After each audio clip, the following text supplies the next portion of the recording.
Amen. It's good to be here this morning, good to be in the Lord's house. Let's turn to the book of 2 Corinthians this morning.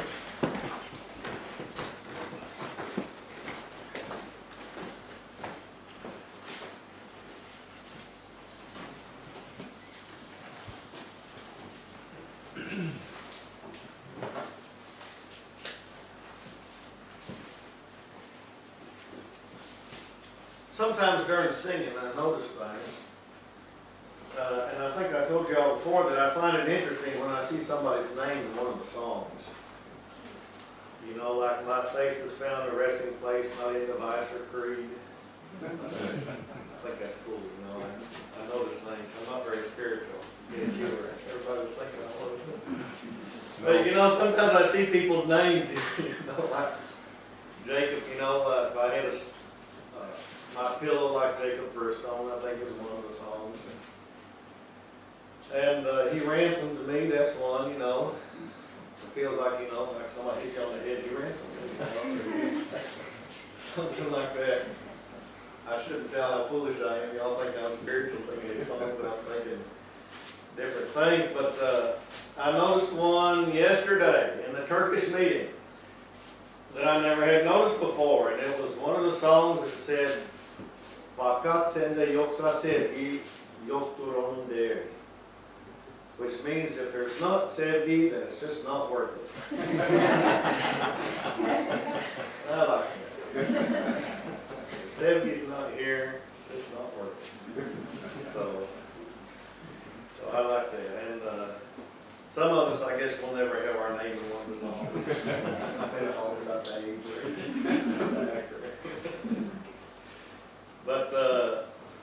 But it is good to be in church, and I've had a good time here, and we had a real good meeting. I don't know, man, I was afraid that we were going to be 3 hours at the border and an hour coming through town, and it was going to be hot, we were going to be miserable, and then turned out I had the best trip we ever have had.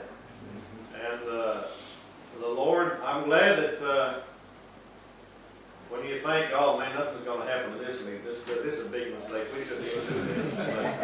But the Lord actually does something. He's surprised. I'm glad the Lord surprises me sometimes. I'm glad God doesn't bless us based on how I think it's going to be. Because it would always be disappointing. But I've had a good time here. We had some good meetings yesterday, and I pray they'll have good meetings over there this morning. Brother Demir, he preached really good yesterday. And I guess about the best I've ever heard him. And it wasn't really that he preached any great things or new things from the Bible, but you could tell that God's done something for him. And man, what a blessing it was. And man, he said some things that, you know, that I didn't expect. I didn't expect to hear. He said, you know, God's changed me. God's done something for me. And he said, I don't know why that I didn't change years ago, but he said, it's like for so long I thought I'm okay. I don't need to be changed. I don't need to be closer to God. I'm okay. I don't need to be changed. And he said, God doesn't change us because we don't want to be changed. But he said, I had that stroke and I was laying in bed and nobody could do anything for me. My wife couldn't do anything for me. I just had to say, Jesus, you're going to do something for me. And he sure did. And I appreciate it. And I hope I don't have to have a stroke for God to bless me or do something. They said he went to the doctor and the doctor did a scan and found a hole in his brain. Man, I hope I don't doesn't take a hole in my brain because it'll all leak out. And I want y'all to pray. We mentioned praying for Miss Sandy for grace and these that have surgery. Pray that I don't ever have surgery. I don't want surgery. Okay, I want us to start praying right now so that we don't have to do it later. Okay? Because I don't want surgery. And I'm never going to have surgery if you got to wear them gowns. I'm going to, if they can do it when I'm clothed, maybe. I'll let them do it. I mean, I don't even feel comfortable going to the dentist. You know, they put you up for a few minutes and I wake up and wonder what went on when I was out.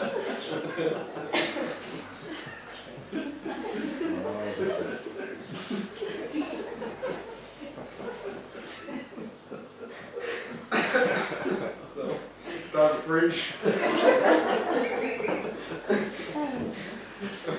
I got to check every Bible this morning. Apparently you got Bible too, don't you? Or you and somebody else? I got your Bible. What's that shit? Okay. Well, I came to church without a Bible. Brought my Turkish Bible, but it doesn't work over here, so I got the secular Bible. Hopefully it preaches. William said Sevge's Bible preaches pretty good. See if hers works. I think it's about the same one, but it's just got a different name on it. Let's read 2 Corinthians chapter number 12, and we'll try to just look at a verse or two. 2 Corinthians chapter number 12. Pray that God will bless us and help us this morning.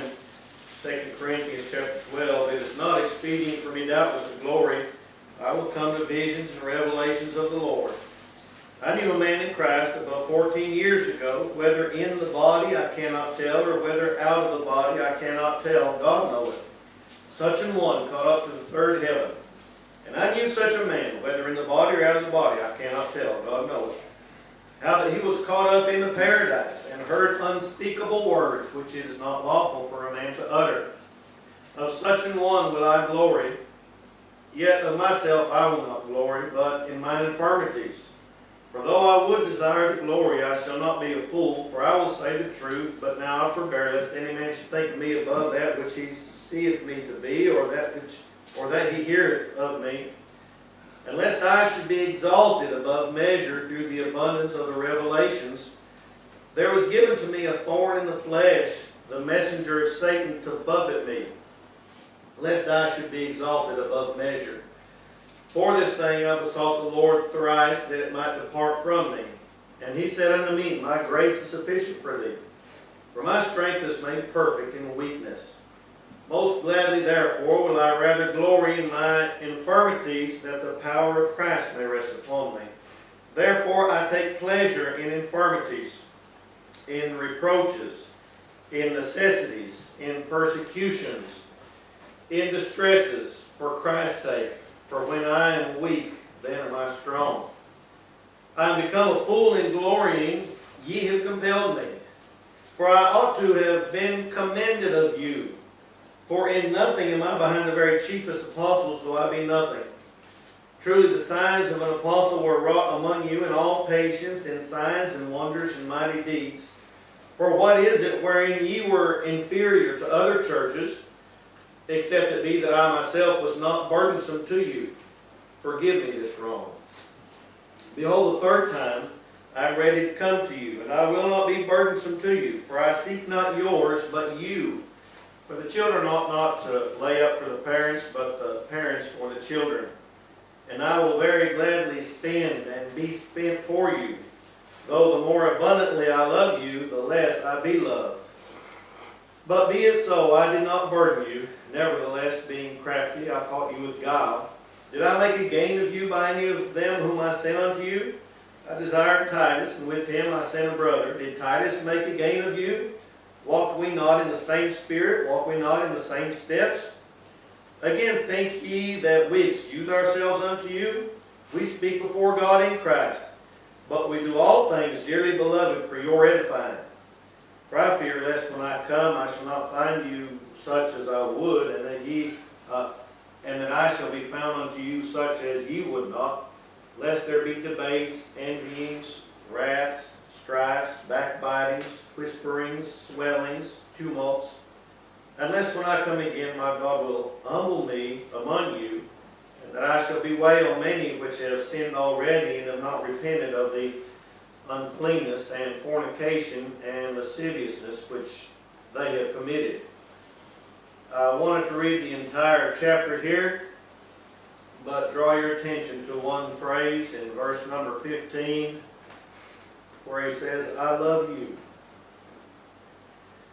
I saw this here some time ago. I was reading through the Bible and enjoying everything, I guess, but reading all the way through, and I saw these three little words just kind of jumped out at me, I love you. And this is the only time that it's used in the whole Bible. The Bible is basically a whole book of God saying, I love you.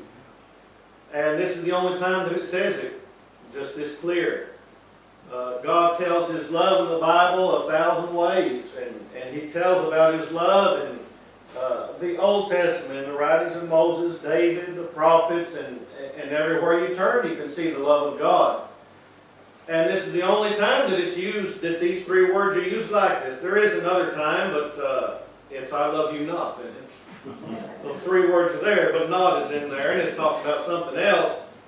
But the only one time in the Bible that these words are used like this, I love you. And it's as simple as can be, and the Holy Ghost had Paul put it in here. This is Paul talking to the church at Corinth, and Paul says to the Corinthians, I love you. But this is God talking to us. And he just had to put it in there, I love you.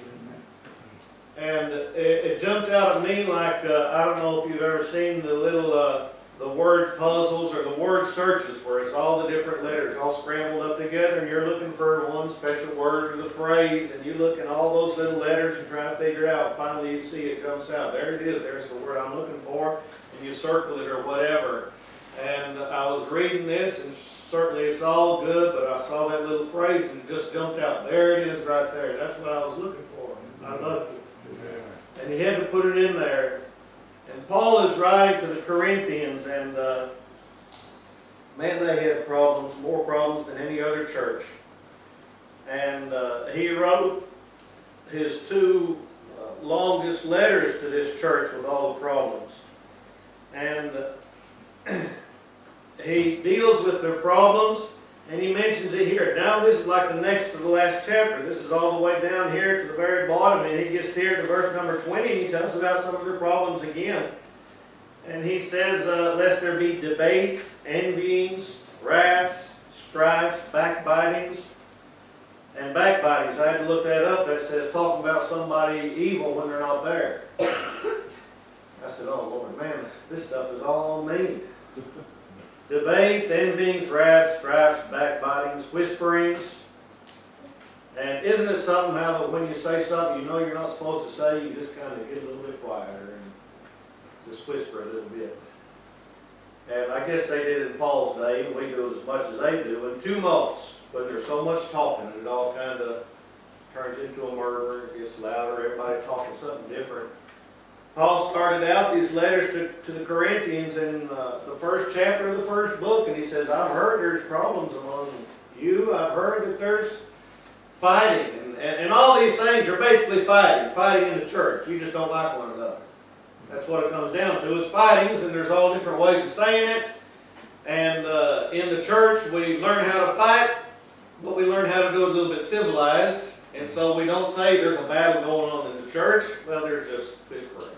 There's just backbiting. There's just a little bit of talk here and there. And it's all just fighting. Brother Joe said, sometimes people get real excited about, oh, let's have a soul winning campaign and go get the lost. Go get them saved. He said, we just don't care too much about one another, though, do we? We get a burden to get somebody else saved, and we don't even hardly like the ones that are in the church.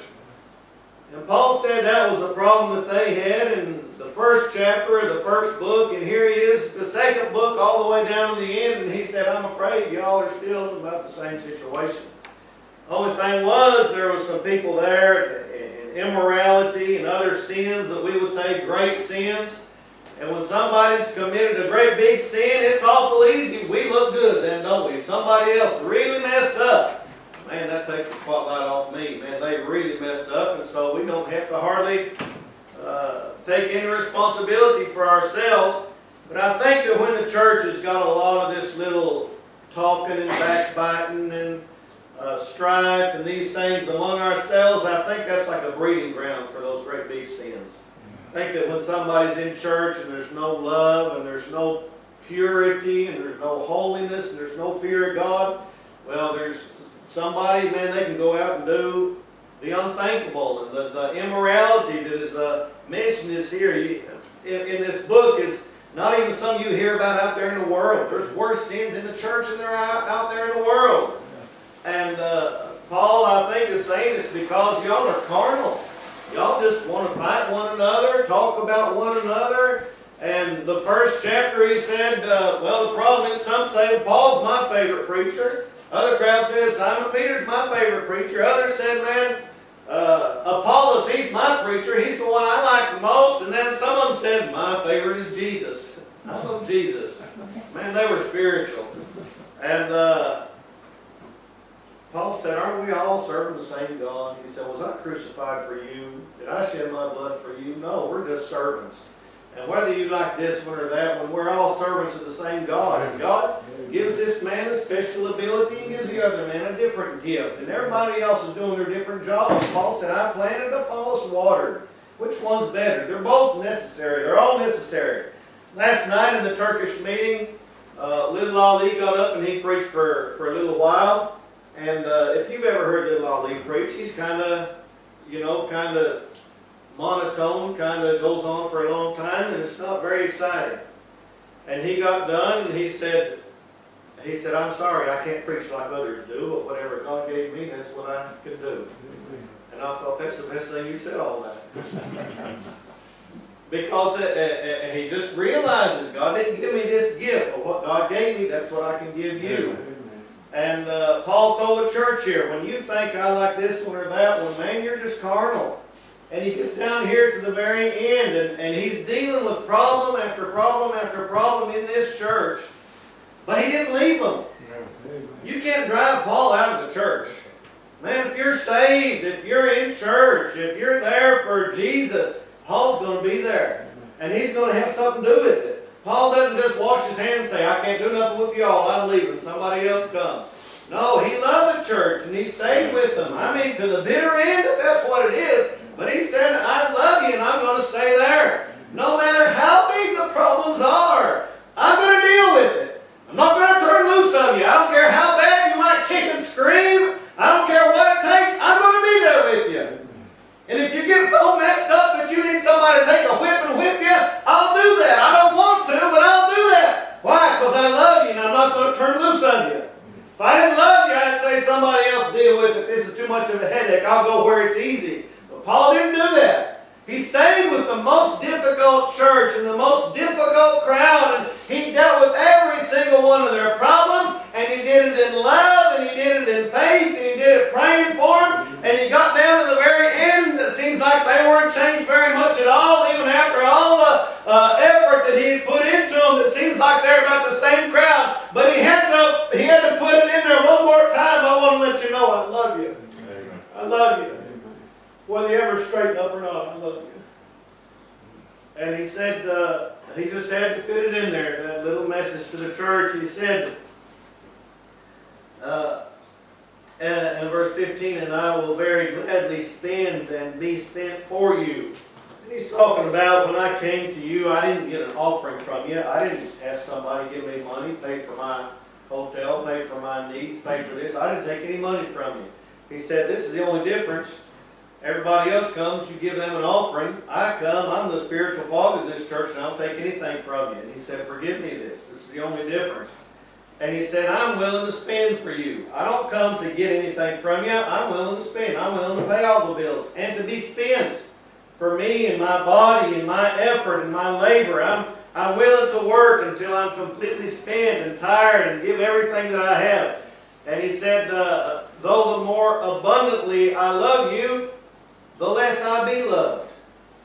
Now it seems like that rather that normal logic would say, well, the more you love somebody, the more they're going to love you.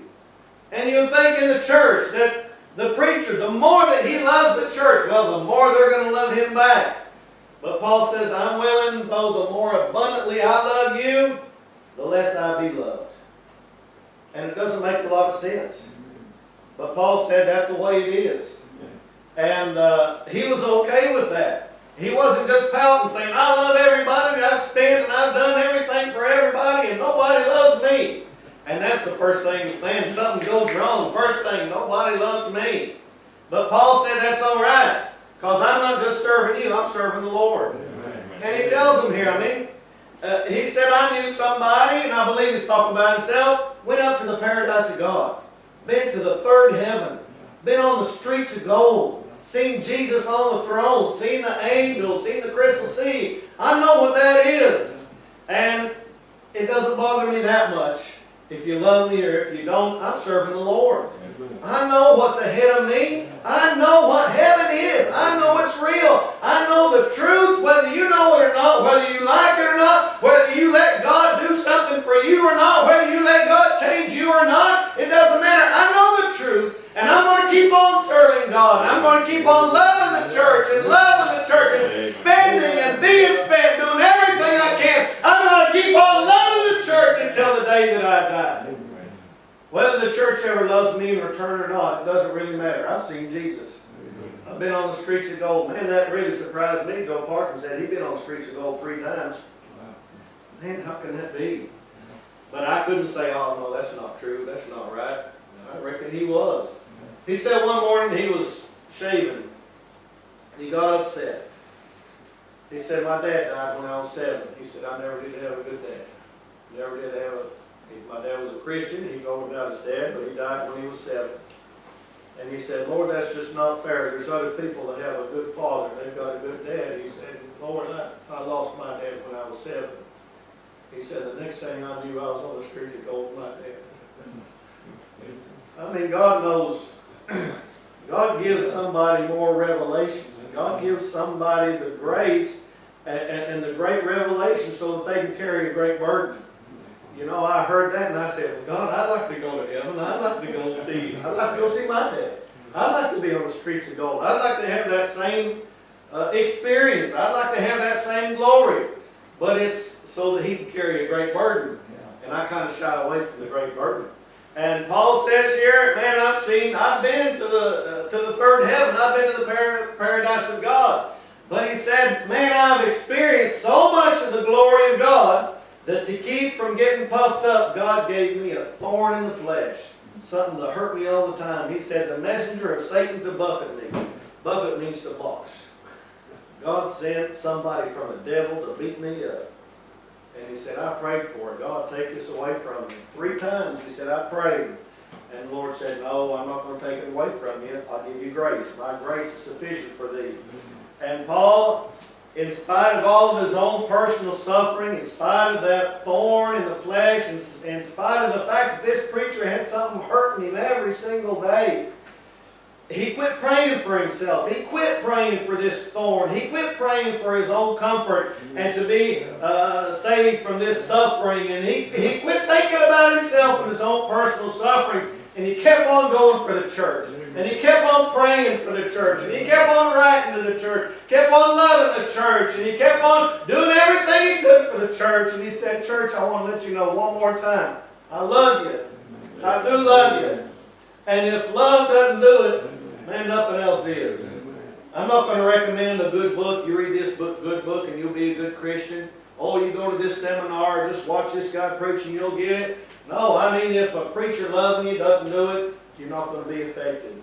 It's wonderful. This is about, God is the one that loves us, and God is the one that gives the love to the preacher. And we know, it's been said before that God knows every single thing about you, and He still loves you. And that's something. The one that knows everything about you is the one that loves you the most. And that is a great thought. But even better than that is here's a preacher. And he knows everything about you.